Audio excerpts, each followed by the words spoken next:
Y ahí he agregado un pensamiento del fundador de la Compañía de María, Guillermo José Chaminade, el francés Chaminade, que decía siempre: no olvidemos que lo esencial es lo interno, lo más importante es lo interno, lo que está dentro, lo que no vemos, ¿no? Lo externo, lo visible es importante, sin duda, pero solo se explica en función a lo esencial, donde está el origen, donde están las leyes que determinan la evolución, la dinámica de lo externo, de lo visible, del comportamiento. En la mente están los motivos fundamentales, los impulsos básicos de nuestro comportamiento habitual y no habitual, previsible e invisible. Y el reconocimiento de dicha esencia nos permite explicar las manifestaciones externas o visibles, así como su proceso de cambio y transformación. Entendiendo pues que la mente, nuestra mente humana, es un funcionamiento nunca igual, ¿no? Nunca igual, siempre diferente, con matices de repente ligeros y en algunos casos con cambios cualitativos, con cambios sustantivos. Todo ello en función a aquello que está dentro del individuo, dentro de uno mismo, nuestros motivos, ¿no? Fundamentales que determinan ese permanente cambio, esa permanente movilidad de la mente. Siguiente. Una dualidad inevitable al hablar de la mente es la dualidad mente y cerebro, ¿no? El cerebro, decimos, se constituye a nivel físico en una masa de átomos, 1,5 kg de peso aproximadamente, que se agitan a través de 100 millones de neuronas aproximadamente. Se van descubriendo últimamente un mayor número de neuronas, ¿no? Que se agitan a través de 100 millones de neuronas en los niveles orgánicos, en un nivel orgánico, en un nivel neuroanatómico, neurofisiológico y bioeléctrico. Fíjense que estos aspectos de detalle son sumamente importantes para una comprensión cabal del aspecto orgánico del cerebro, que es el asiento natural, el asiento biológico del funcionamiento mental. Que en salto, ahora todo esto en un salto, si vale la expresión mágico, ¿no? Cualitativo, se convertirá en el correspondiente fenómeno psicológico o mental, que será una idea, un recuerdo, un estado de ánimo o una decisión, etcétera, etcétera. Entonces, ese maravilloso cambio, ¿no? De lo material a lo inmaterial, de lo biológico a lo psicológico, es gracias a este funcionamiento cerebral con esos elementos neuroanatómicos, neurobiológicos, bioeléctricos, etcétera, y que se convierten en los procesos y en las experiencias mentales propiamente dichas. Siguiente. La evolución del espectro, otro aspecto que nos parece importante tener siempre en cuenta, y seguramente ustedes lo tienen, es que la evolución de nuestra especie, ¿no? Estudiada por la filogénesis, es a la vez el estudio de la evolución específica del cerebro en el contexto de la historia de nuestra especie, ¿no? Nuestra especie, desde el Homo sapiens, indudablemente y antes y después, ha ido recorriendo una historia, nuestra historia como especie, ¿no? Como familia humana, como especie. Bueno, el cerebro ha evolucionado en ese contexto, y el otro proceso evolutivo, indudablemente también hasta cierto punto fantástico, realmente estupendo, extraordinario, es el proceso que dentro de la evolución del mismo individuo se va llevando a cabo desde que se fecunda al nuevo ser hasta la plenitud y madurez relativa, por supuesto, lo cual es estudiado por la ontogénesis. Entonces hay una evolución de nuestra mente en base a la evolución orgánica cerebral de la especie, filogenética y ontogenética, desde que el ser se forma hasta cuando va avanzando en su madurez y desarrollo. Siguiente. Es la neurociencia la encargada del estudio de la estructura y organización funcional del sistema nervioso, ¿no? Especialmente del cerebro, tejido y corteza, desde las ópticas particulares de la neuroanatomía, la neurofisiología, la neuroquímica, la neuroendocrinología, la neurofarmacología, la neuropatología y la neuropsicología. Es decir, diferentes especialidades y ciencias que nos ayudan a entender y con con nuevos y permanentes descubrimientos, nos ayudan a entender por qué funciona la mente como funciona, ¿no? ¿Cómo es posible, cómo sería posible determinar con mayor exactitud ese funcionamiento, prever ese funcionamiento, modelar ese funcionamiento? Y para eso indudablemente tenemos que, en principio, actuar o tener en cuenta el funcionamiento orgánico del sistema nervioso. Como decía este director del Instituto de Salud Mental de Estados Unidos, Thomas Insel, entender el cerebro es saber quiénes somos. Esto indudablemente es tan apasionante. Para un psicólogo no es el objeto principal de estudio el funcionamiento cerebral, así lo entiendo, pero no puede obviarse ni eludirse ni puede dejarse de estar al tanto de los descubrimientos de los neurólogos, de los neuroendocrinólogos, etcétera, que nos van aportando, al conocimiento los datos necesarios para entender, ¿no?, lo que es ya el funcionamiento mismo de nuestra mente. Siguiente. La otra dualidad importante e inevitable es la dualidad mente-conducta, ¿no? Mente-comportamiento. La conducta se constituye en lo externo y visible, ¿no?, lo que está afuera, lo que es aparente, lo que está a la vista, y es la mente, ya lo hemos dicho, en lo no visible, en lo oculto. De la realidad visible, decía un notable epistemólogo argentino, Gregorio Klimovsky, de lo no visible hay que sospechar, ¿no? Hay que sospechar, hay que intuir. Así un científico de la sospecha, por ejemplo, como tantos otros sin duda, fue Sigmund Freud. Freud sospechó de que detrás de nuestros actos conscientes había algo más y había que descubrir. Creo que este convencimiento y esta actitud científica es importante y ha animado y anima siempre a la búsqueda científica, ¿no? La sospecha, ¿no?, la intuición, que se convierten en hipótesis de trabajo, las probables respuestas a las innumerables interrogantes que van surgiendo acerca de las cosas, de los fenómenos, en este caso acerca de la mente. ¿Cuántas interrogantes aún tenemos por responder, verdad? Y que seguirán surgiendo, y esa es la historia de la ciencia del conocimiento humano. Siguiente. La mente presenta una naturaleza en tres aspectos. Una naturaleza estructural, porque sus elementos se relacionan entre sí, se vinculan con una totalidad. La mente es un organismo organizado, valga la redundancia, ¿no? Es una organización, nuestro funcionamiento mental, como lo es el funcionamiento cerebral, una estructura que por concepto significa que todo está interrelacionado, que todo influye entre sí, no hay nada aislado, todo está conectado entre sí. Una naturaleza funcional a través de diferentes elementos, a través de sus diferentes elementos, este funcionamiento de nuestra mente puede provocar el equilibrio, la armonía o la integración, contrariamente a lo que provocaría en el caso de la disfunción. Funcionalmente la mente estaría para lograr ese equilibrio mental, ¿no?, esa armonía mental, esa integración de nuestros afectos, nuestros anhelos, nuestros proyectos, nuestros sueños, nuestro estado de ánimo, etc., ¿verdad? Pero indudablemente la mente también es pasible de disfuncionarse, ¿no? La disfunción, ¿no?, que sería lo contrario, siendo el balance entre las varias funciones y disfunciones manifiestas o latentes el que refleja el estado de la estructura mental. Y una naturaleza dinámica, me atrevería a decir, pero mejor no lo digo, una naturaleza dialéctica, ¿no?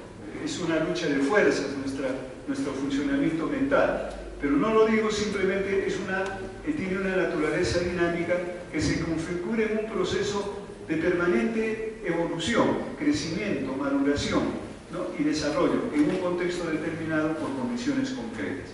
Esto también para los psicólogos resulta un axioma, ¿no?, una premisa, y ya lo dijimos también como premisa, ¿no?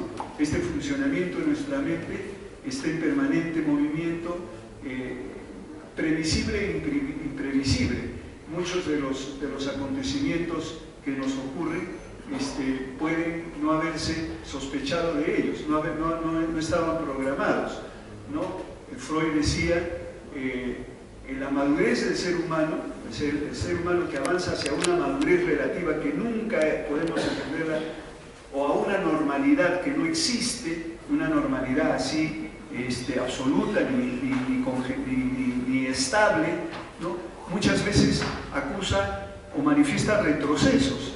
El ser humano, los que estamos aquí cualquiera, podemos en algún momento de nuestra vida habitual retroceder a épocas, a momentos que creíamos ya habíamos superado, ¿no? Freud decía, eso se podrá deber a circunstancias imprevistas que suceden en el entorno, ¿no? Que uno las asimila, ¿no?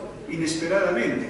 Por ejemplo, un duelo familiar, ¿no? Eso es un acontecimiento que no ha sido previsto. Ese acontecimiento externo, traumático, indudablemente se convierte en una experiencia traumática. Es un acontecimiento infeliz, externo, que se convierte en una vivencia traumática. Bueno, todo eso puede hacer que el individuo regresione a estados anteriores a los que ya había supuestamente superado. Una crisis económica, una crisis sentimental, etcétera, etcétera, ¿no? Entonces, esta naturaleza dinámica implica pues esa evolución que no es lineal nunca, ¿no? Es una evolución, ¿no? Con picos altos y bajos, con retrocesos, con aceleraciones, etcétera, etcétera, ¿no? Eso es también lo fantástico del funcionamiento mental, ¿no? Siguiente, por favor. Bueno, ya sabemos, y creo que Carlos nos lo va a decir con mayor precisión, que gracias a nuestra mente percibimos y comprendemos el mundo y cada realidad, construimos y recreamos el mundo y la realidad, intentamos transformar y perfeccionar el mundo y la realidad. Creo que ahí está también la importancia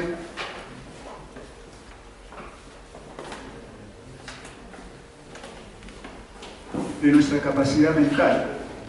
No solo gracias a nuestro funcionamiento mental podemos saber por qué las cosas son así, podemos intentar comprender, ¿no? Comprender, no en forma absoluta, pero sí en forma confiable, los acontecimientos, las cosas que suceden en la realidad. Pero indudablemente, más que eso, o sobre esa comprensión, lo que intentamos es permanentemente también construir el mundo, construir la sociedad, construir los acontecimientos familiares, sociales, políticos, culturales, etc. Me decía Teresa que mañana se inaugura la Feria del Libro. En buena hora, esta Feria del Libro nunca debe desaparecer de nuestra ciudad porque es una expresión del espíritu de nuestra ciudad. Pero esa inauguración y esa nueva edición de la Feria del Libro indudablemente tiene sus complicaciones, ¿verdad? Pero es gracias a la mente de quienes, a la capacidad mental, intelectual, anímica, ¿no? De imaginación, de motivación, etcétera, de quienes organizan, que son invisibles, nadie los ve. Mañana se inaugura, está todo muy bonito, pero nadie ha visto a los que han estado detrás en la organización, etcétera, etcétera. Pero bueno, entonces, eso es lo importante de que nuestra capacidad mental nos permite construir, y lo que es más importante aún, nos permite transformar. La transformación, el cambio de la realidad, ¿no? Ahora estamos terminando una gestión gubernamental política. Nos avecinamos a pronto cambiar de protagonistas. Bueno, la capacidad mental colectiva del país y también su capacidad ética, por supuesto, tiene que renovarse para que realmente logremos construir lo que todavía no hemos construido, ¿no? Lograr lo que todavía no hemos logrado. Entonces, esto creo que es importante. Ahora, y el último párrafo nos dice más bien sobre la relatividad que tienen lo que decíamos antes, ¿no? Los paradigmas, las teorías son relativas, son pasajeras, porque la mente se va a seguir configurando, va a seguir evolucionando, ¿no? Por factores mismos dentro de ella, ¿no? Ocultos, ¿no? Algunos todavía desconocidos, pero también por los factores externos, por las influencias externas. Entonces, la mente como algo tanto como la mente, tanto como el mundo, es algo que está ya dado, pero se va a seguir dando, va a seguir avanzando y se va a ir transformando y evolucionando. No son permanentes, por lo tanto su conocimiento y las leyes que se dan sobre ella no pueden ser inalterables ni totales. Sigue, por favor. Es fundamental la importancia que significa el recorrido entonces de crecimiento, maduración y desarrollo, integración, diferenciación y especialización nerviosa en lo biológico de la mente desde el inicio de la vida del individuo. Ya lo hemos dicho, ¿no? Hay una historia en cada individuo, un recorrido de nuestra mente que ha pasado seguramente por muchas pruebas, por muchas experiencias, positivas y negativas, ¿no? Por muchas carencias, por muchos, etcétera, etcétera. Bueno, eso va impregnando, va dejando en nuestro funcionamiento, en nuestra estructuración mental, huellas algunas indelebles. Freud decía, en la mente tiene durante, por ejemplo, la infancia, bueno, en realidad no solo Freud, la ciencia psicológica sostiene con pruebas, por lo menos hasta ahora, más o menos aceptadas, ¿no?, de que la primera etapa de la vida, que comienza con la concepción, ¿no?, es la más importante para la estructuración y el funcionamiento mental durante toda la vida, ¿no? Lo que le pasa al niño desde que nace y antes incluso, como decía Elizabeth Burro, la crianza, lo importante de lo hereditario, pero lo importante junto con la herencia de la crianza, incluso la prenatal, la crianza prenatal, ¿no? ¿Para qué? Decía, bueno, ella decía, para que cada individuo corra por el camino de la vida con su propia velocidad, con sus propias fuerzas y logre en esa carrera de la vida un estatus distinto en cada uno según haya sido esa herencia y esa crianza. Bueno, creo que en todo caso lo importante entonces es pensar en esa capacidad mental que se va formando desde el comienzo y que es en el comienzo donde debemos tener en todo caso el mayor cuidado posible. Siguiente, por favor. Cabe preguntarse cuáles son las experiencias psicosociales con sus implicancias neurofisiológicas que deciden la formación y dirección de la mente en un sentido positivo o negativo. Creo que es un aspecto que abre la investigación, el estudio. ¿Qué cosa es, tanto en lo positivo como en lo negativo, que tendrá una influencia decisiva en el funcionamiento mental, en el funcionamiento cerebral del individuo, ¿no? Por decir, el consumir una droga, o por decir, el ver un programa de televisión, o el asistir a una experiencia X. ¿En qué medida estas experiencias, no decimos, estas experiencias psicosociales, tantas experiencias psicosociales podemos percibir que tienen una implicancia neurofisiológica que deciden? Algunas de ellas evidentemente van a decidir, no solo van a influenciar tenuamente o consciente, sino algunas van a decidir para siempre la dirección de la mente, ¿no?, en una dirección positiva o negativa. ¿Y para qué saber eso? Para convertir todo aquello que sea positivo en pautas educativas, ¿no? Para convertir los descubrimientos que se logren en pautas educativas estimulantes, que tanto la familia como la escuela proporcionen en su debido tiempo. Para decirle a la familia, esto hay que hacer, exactamente, o casi exactamente.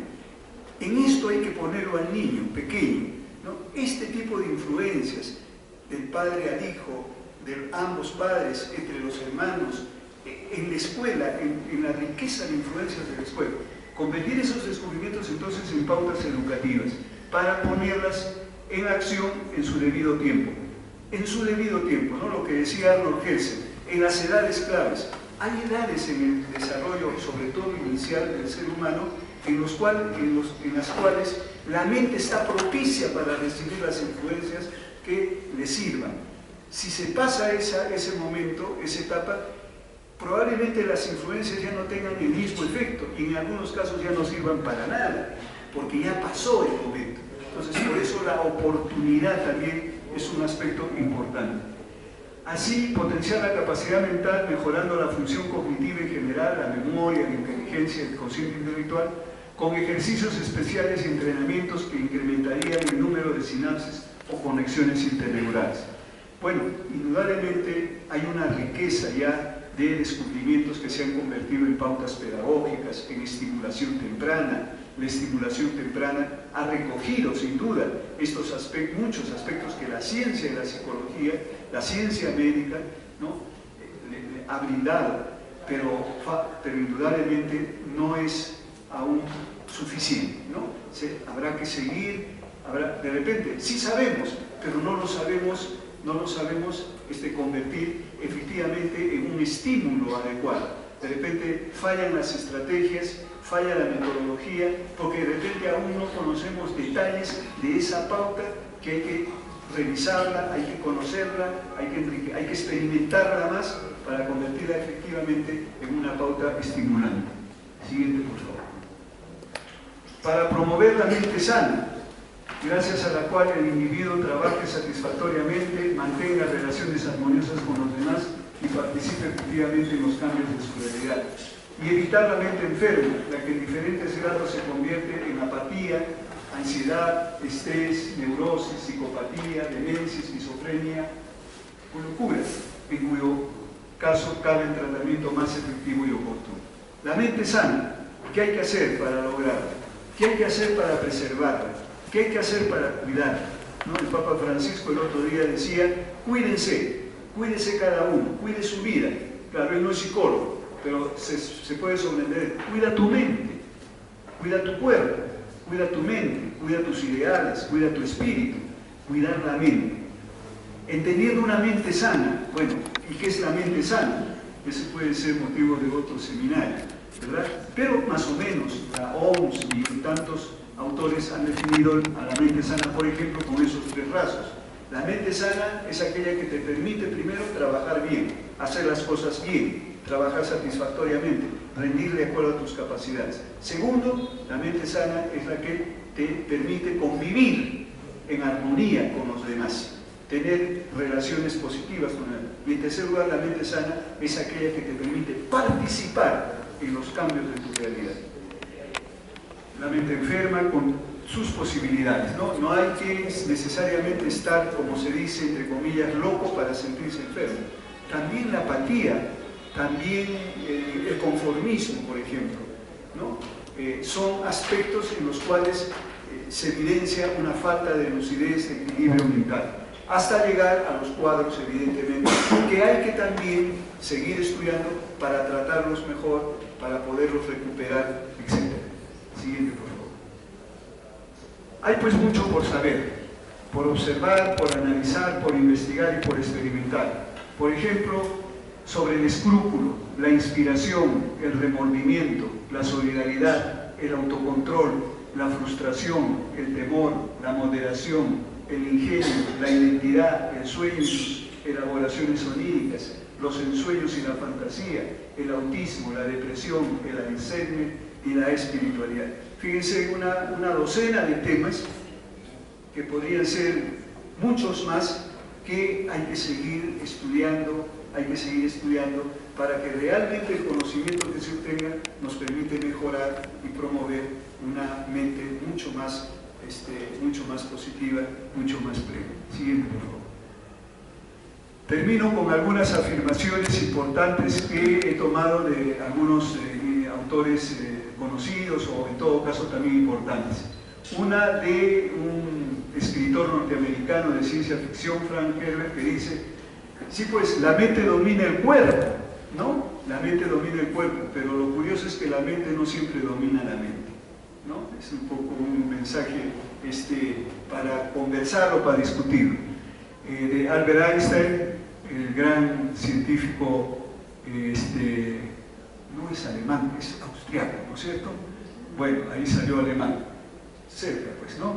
Bueno, dice, la mente es como el paracaídas, solo funciona si la tenemos abierta. Esa es importante, esa frase de Einstein, ¿no?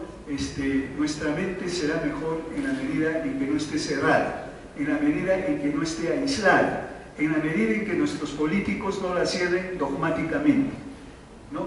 Para todo ser humano la mente debe estar siempre abierta, ¿no? Un signo también del hombre autorrealizado de Abraham Maslow, un indicador era no tener una inteligencia superior, sino una inteligencia alerta. Una inteligencia alerta, una inteligencia que está permanentemente observando, pensando, ideando, compartiendo, indudablemente. Entonces, esta apertura, como el paracaídas. Ahora, este dirigente político australiano decía: prefiero que mi mente se abra movida por la curiosidad a que se cierre movida por la convicción, ¿no? Bueno, tenemos que tener convicciones.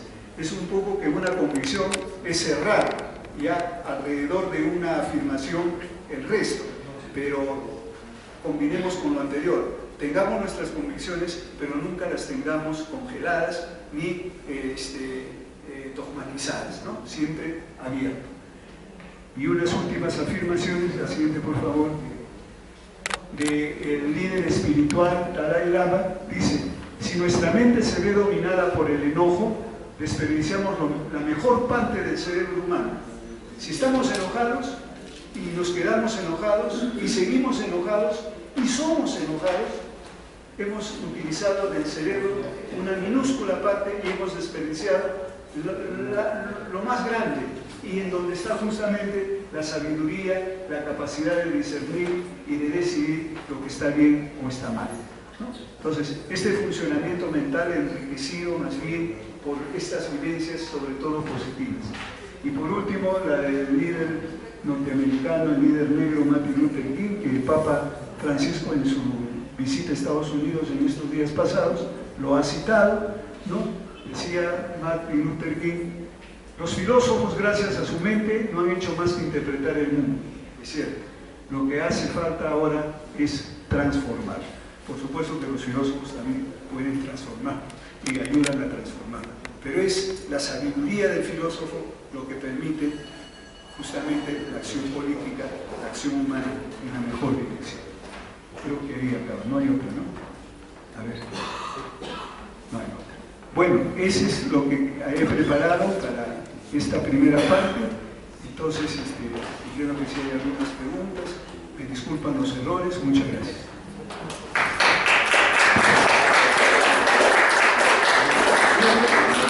Realmente a la doctora Abel Tapia, su exposición, como de costumbre, nos deja plenamente satisfechos y con muchas interrogantes, que es justamente lo que a él más le agrada responder. Si hay preguntas para el doctor Abel Tapia, sí, el doctor Barreda, la doctora Enardi. Muy bien, sí. Empezamos con el doctor Barreda. Primero quiero felicitarlo por la exposición que reflexiona de una manera especializada. Usted es psicólogo maduro, además, con mucha experiencia, con mucha sabiduría. Me da mucho gusto estar presente y escuchándolo todo. Precisamente en base a esa calidad suya, permítanme la pregunta, ¿no? El día de hoy en El Comercio ha aparecido un artículo del doctor Huerta, que, como usted sabe, es un médico peruano que divulga información del más alto nivel y ha recibido premios. Y el tema ha sido las reflexiones del Papa Francisco con su visita a Cuba y Estados Unidos. Y menciona el doctor Huerta que la palabra que más ha usado el Papa ha sido espiritualidad, espíritu. Entonces yo quisiera una reflexión suya sobre el complemento, o sea, la base está, pero no se limita ahí. Yo sé que usted, por razones de la programación, no se ha referido. Y él señala de que, si bien no hay mucha bibliografía, sí hay investigaciones científicas al más alto nivel mundial en universidades que señalan y han hecho experimentos que el espíritu, independientemente que sea o no religioso, se refiere básicamente a 4 preguntas. La primera es en torno a de dónde venimos. La segunda es el significado o sentido de nuestra vida. ¿Por qué estamos aquí? La tercera es ¿qué significa lo que yo hago o no hago? ¿Qué sentido final teleológico tiene? Y la última, esas 4 preguntas dicen que son estándares y forman el núcleo de la espiritualidad. Y la pregunta última es acerca de la muerte, si hay o no y de qué manera. No sé si usted fuera tan amable, doctor, unas pequeñas reflexiones en base a su experiencia sobre este tema de la espiritualidad, doctor. Bueno, de acuerdo. Comparto en principio bueno, muchas gracias por tus palabras, Oscar. Distinguido colega, psicólogo y filósofo de nuestra alma mater, esta casa de estudios. Indudablemente que el aspecto espiritual no ha sido objeto de esta ponencia, era sobre la mente humana, pero sin duda el aspecto espiritual completa la dimensión humana, ¿no? Es el aspecto biológico, material, el aspecto psicosocial, psicológico y social, y el aspecto espiritual, el que nos liga, ¿no? Como decía Leopoldo Quiapo, de Cayetano Heredia, en las ultimidades del ser humano, ¿no? En lo que significa, como dice el doctor Barrera, el que somos, el que por qué estamos, para qué estamos y qué es lo que podemos hacer, no solamente en función a lo inmediato, sino a lo mediato, a lo trascendente, a toda esa dimensión que está por encima de la inteligencia, del pensamiento, del sentimiento, de la voluntad. Las engloba, ¿no? Y lo eleva al ser humano hacia, diríamos, experiencias espirituales de una calidad y de una naturaleza que no es exactamente la que explica o la que describe el funcionamiento mental y menos el funcionamiento biológico. Yo creo que ese aspecto sin duda es importante. Yo en todo caso compartiría esa misma preocupación o esa misma percepción que se tiene sobre este aspecto espiritual que no puede ser descartado, no puede ser obviado. Entonces, por eso que uno de los puntos, por lo menos me salvé, no fracasé totalmente, ponía uno de los puntos que quedan por estudiar es la espiritualidad, ¿no? Ahora, de acuerdo, no seguramente, como dices en el comercio de hoy día, el doctor Huerta refiere que sí hay trabajo sobre esto, pero lamentablemente no están tomados en cuenta en forma suficiente. Esa es una tarea de los intelectuales, es una tarea de los educadores y en general, ¿no? De una sociedad que quiere ver lo mejor. Ahora, yo quisiera leer rápidamente un apuntito, ya que nos hemos referido, yo también me he referido a la visita del Papa Francisco a Estados Unidos, un apuntito que voy a introducir en un documento que decía Teresa, estoy por publicar más adelante, ¿no? Sobre algunos temas, ¿no? Y uno de los temas es bajo el título de la palabra de Dios, ¿no? Quienes son católicos y quienes no son católicos saben que hay una parte importante en el culto católico donde en base a la lectura del texto de los evangelios se dice es palabra de Dios, ¿no? Es palabra de Dios. Se supone que los evangelistas tomaron directamente las enseñanzas del maestro, ¿verdad? Entonces yo lo que estoy diciendo sobre la visita del Papa Francisco, lo que voy a decir de repente lo voy a publicar y disculpen que lo lea con todo cariño porque es todavía un pequeño borrador. El Papa Francisco acaba de estar en Cuba y Estados Unidos, en La Habana, Holguín y Santiago de Cuba, en Washington, Nueva York y Filadelfia.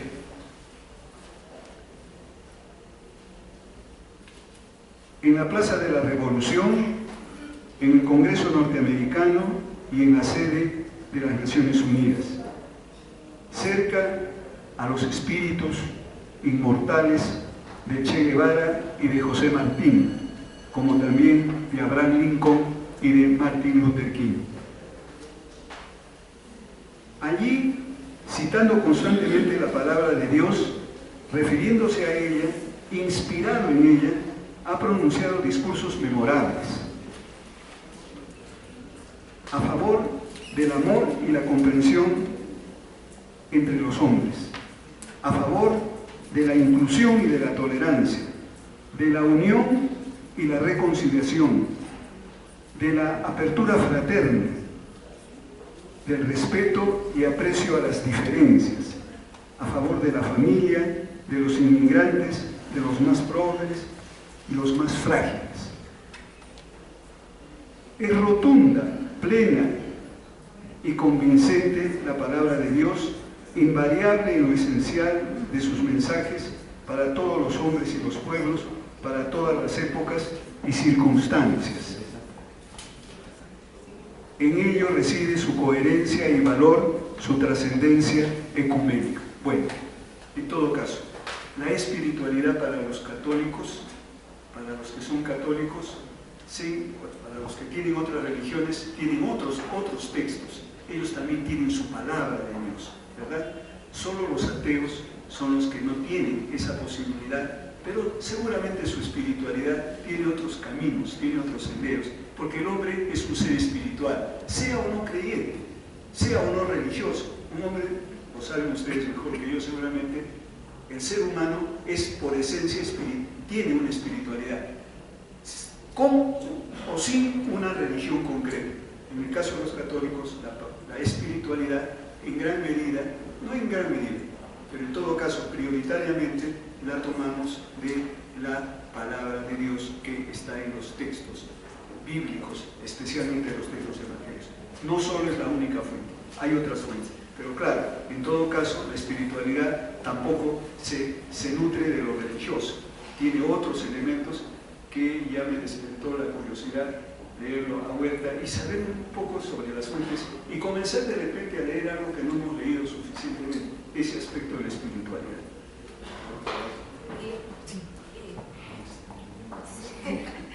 Bien, teníamos la pregunta de la profesora Nardi, muy concreta, porque realmente vamos a tener luego otra conferencia y antes de eso un acto que también los vamos a invitar. ¿Sí, Nardi? Ya. Buenas noches. Tengo algunas inquietudes sobre la mente saludable y la mente enferma. ¿Cómo influye? Porque las características que usted ha dado nos hacen pensar que muy pocas personas tienen una mente saludable, ¿no? La realidad, ¿no? Nos hace ver constantemente que tenemos problemas de convivencia, falta de equilibrio, ¿verdad? Y una serie de situaciones que contribuyen a la cognición social que vamos formando, ¿no? Nuestro país, la humanidad, hace cosas más terribles y más atroces, ¿no? ¿Cómo eso influye en esa construcción de una mente sana, de una mente enferma? Muy bien, muchas gracias. Interesante la pregunta. Bueno, en realidad no es posible entender una mente total, inalterablemente sana, porque, me remito también a Freud, decía, la normalidad no existe.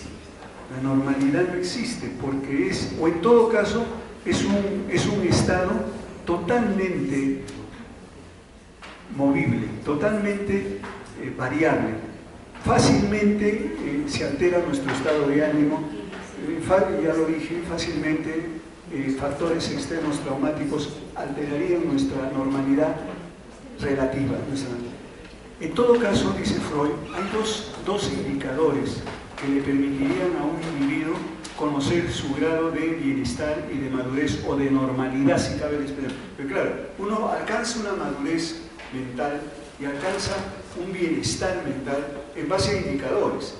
Freud habla de dos indicadores como los que para él, no hay que tomarlo tampoco como una cosa acabada, dos indicadores que servirían para calificar este bienestar mental de una persona, este grado de felicidad, entre comillas, relativa. Los logros que la persona alcance en dos campos, en el campo del amor y en el campo del trabajo. Esos serían dos indicadores importantes para saber sobre la estabilidad. Logros, éxitos, ¿no? Objetivos, etc., que se alcancen en estos dos campos. Que se entiende por amor, no necesariamente la pareja, ¿no? En el amor, ¿no?, como proyección humana, ¿verdad? Que puede ser en pareja, el amor erótico, el amor humano, el amor, etcétera, la solidaridad, etcétera, y en el campo de la productividad, en el campo del trabajo, del rendimiento de nuestras capacidades. Pero en todo caso, ¿no? En todo caso, creo que la sociedad, la educación y todos tenemos que generar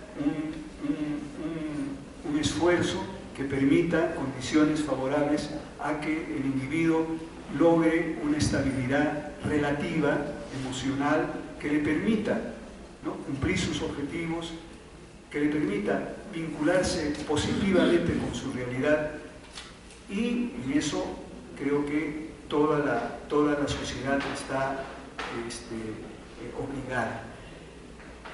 Un punto que quizás se ha omitido, y lo reconozco, es hablar de la mente individual y de la mente colectiva, ¿no? Porque no es lo mismo, no es lo mismo. Hay una que no es tampoco la mentalidad colectiva. La mentalidad es un matiz, pero la mente colectiva es, pues, de alguna manera, lo que hemos hablado para el individuo, pero en nivel de grupo, en nivel de comunidad, en nivel de sociedad y de país. Hay varios temas que quedan abiertos. Ese tema que usted menciona creo que es importante. Le agradezco la pregunta.